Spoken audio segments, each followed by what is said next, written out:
أعوذ بالله من الشيطان الرجيم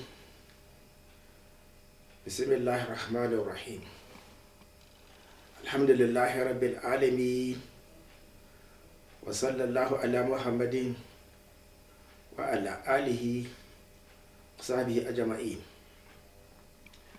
Assalamu alaikum, my brothers in Islam. In this video, I will give a proof and evidence against an appalling behavior of the Muslim Umma, not showing interest in seeking knowledge, which is compulsory and obligatory. Whether you understand the meaning of La ilaha illallah Muḥammad Rasūlullah sallallahu alayhi wa sallam or not. Today there was a tweet by brother Muḥammad Bo Aḥmad with an important information that the book of Shā Walīyullah Al-Dahlawī has been translated into English language. I was marveled, and so I decided to tell this truth. It is, I don't know, people differ in their pursuit of education. But once I hear the name, I read the name of a scholar praised, I have to get his book and read it. So I said, Alhamdulillah, been translated, but I think it's volume 2. So you know what I did? I went to my library. What is this? This is Hujjatullah al-Baligha للإمام علامة محقق المدقق في أصوله. It is time, my brothers. Let us stop overspreading, except the Sahabas. We have to respect them even today, because they were the transport, they were the heart of our knowledge. Shā Walīyullah Sheikh Ahmad Ma'ruf Shā Walīyullah Ibn Abdul Rahman Muhaddath Dahlawī Khulas في مقاصده Harawiyah. The book is 1355 edition, 67 years ago. In this book, there is a receipt from a book from some tobacco enterprises on the 29th or the 24th of, I think, February 1994, where I bought a complete fuel pump for my Volvo 244 GLE at 1,380 naira. So my book is 27 years old. Look at it. Okay? Shredded. Look at one piece. So many pieces out. So I have read it extensively. So I will ask you Muslims, how many are not interested in Nigeria? Probably a Yoruba might have this book, but not a Hausa or Fulani. I'm sure of that. How many of you purchased this book? Do you know why I purchased this book? Because in Sahih Muslim, English translation by Sadiq, I think in volume 2 or volume 3, in the chapter of Imara, his name was mentioned,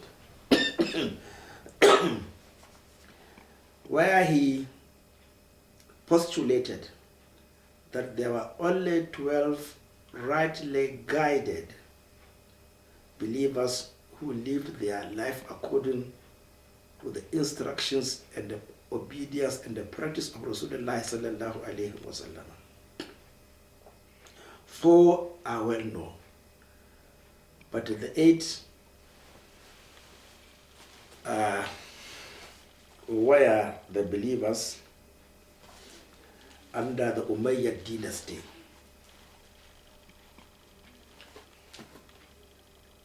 Their names were mentioned. So in my quest to enter paradise, I want to know how they lived, how they practiced Islam. This book, Tarikh al-Islam wal-Muslimina fi Usri Umawi,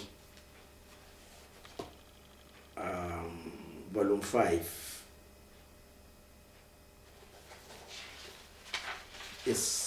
we find their names. They governed the world from 40 after Hijrah to 132 after Hijrah. You find the name of the 8 mentioned by him. And if you read this book, you will not dispute with him. So I made up my mind to buy this book.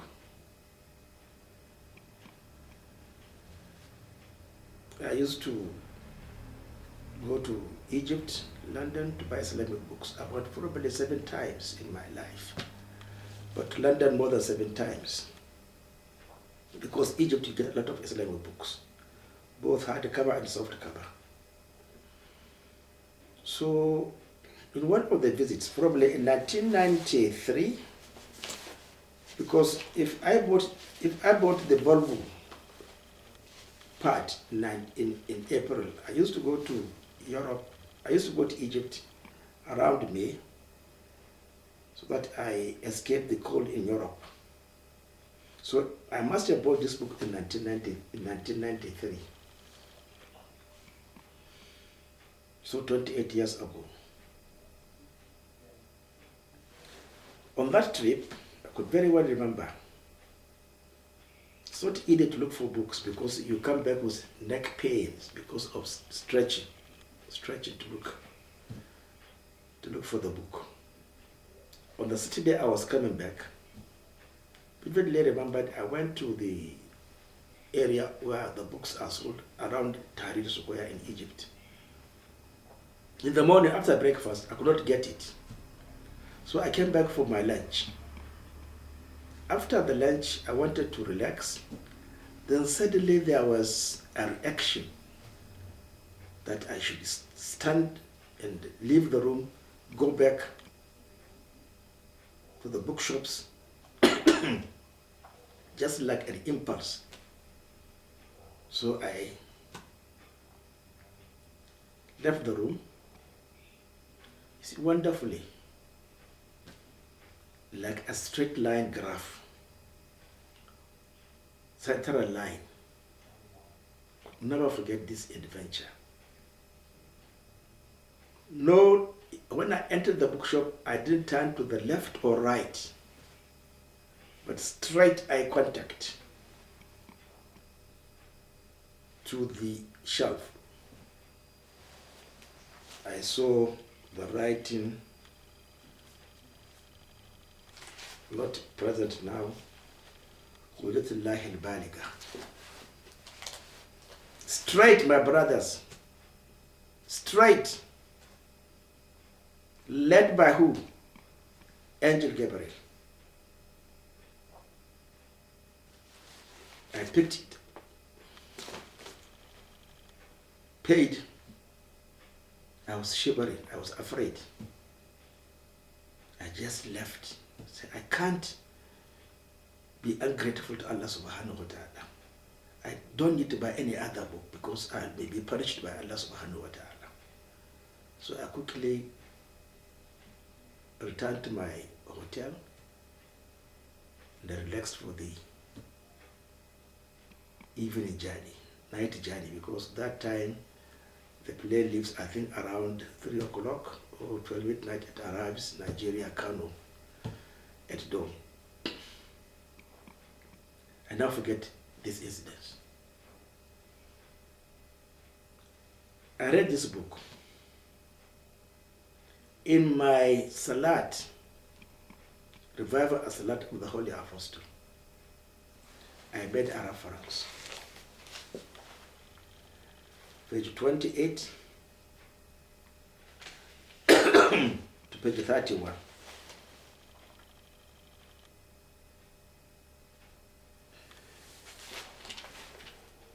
I think it's in volume 2. Volume 2, yes.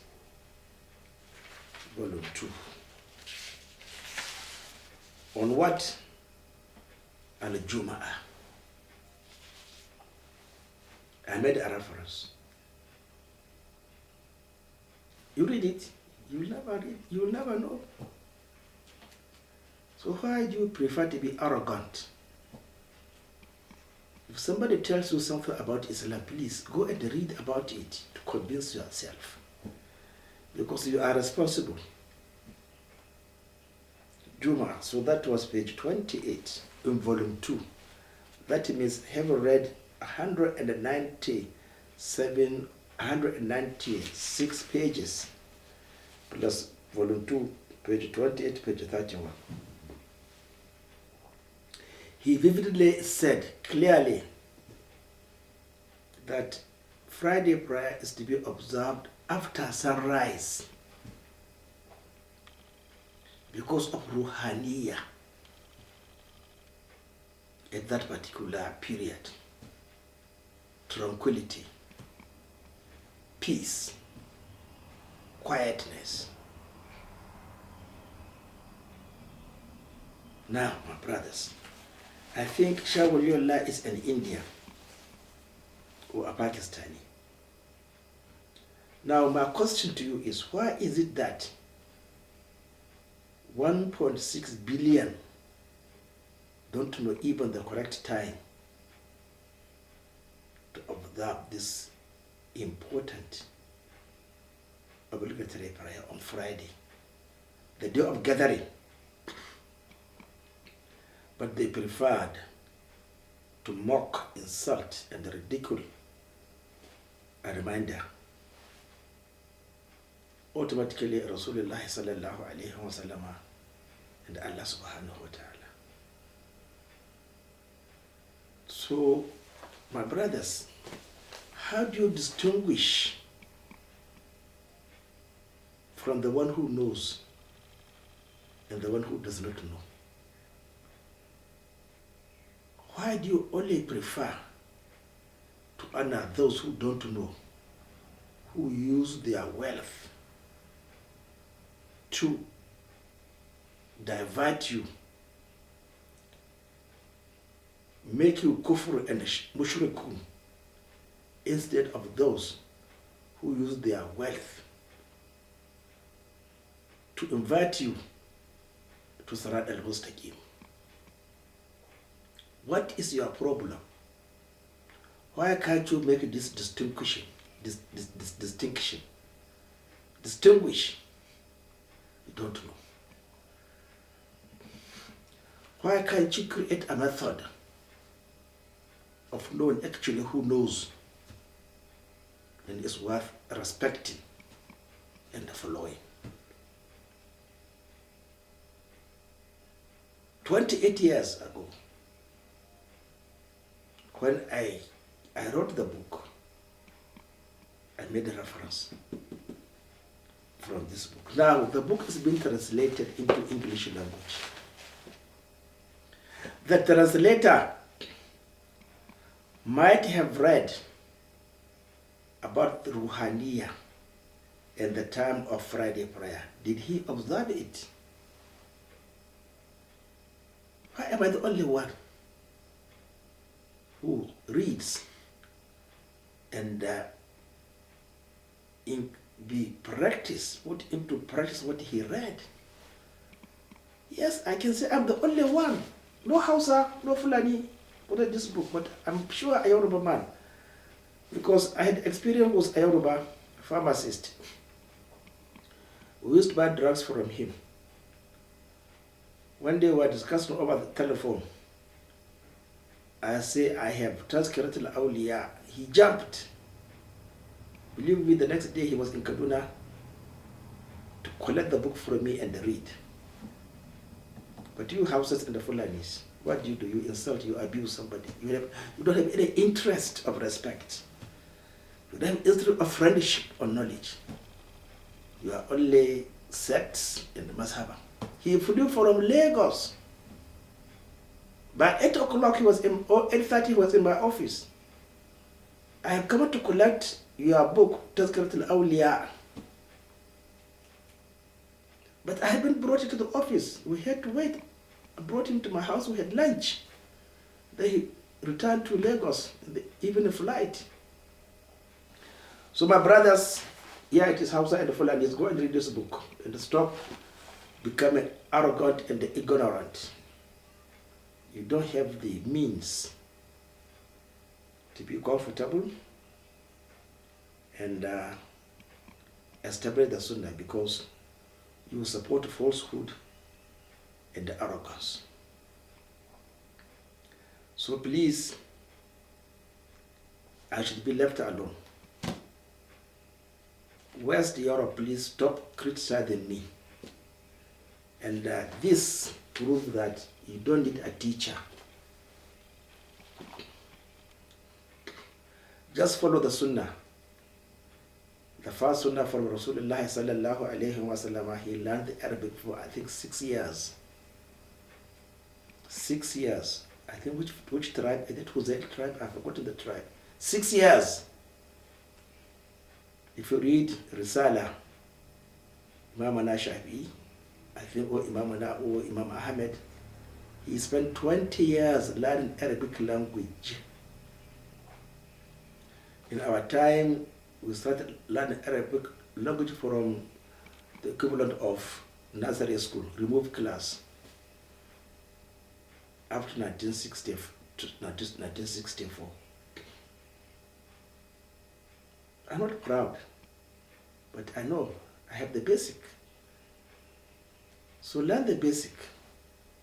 You with PhD, sheikhs, muftis, degrees from Arabic universities, you don't know anything. So my brothers, fear the fire that is awaiting those who deviate, refuse to listen, while Allah sent to them one who reminded them of the Sunnah of Rasulullah sallallahu alayhi wa sallam. So please leave me alone. Assalamu alaikum wa rahmatullahi ta'ala wa barakatuh.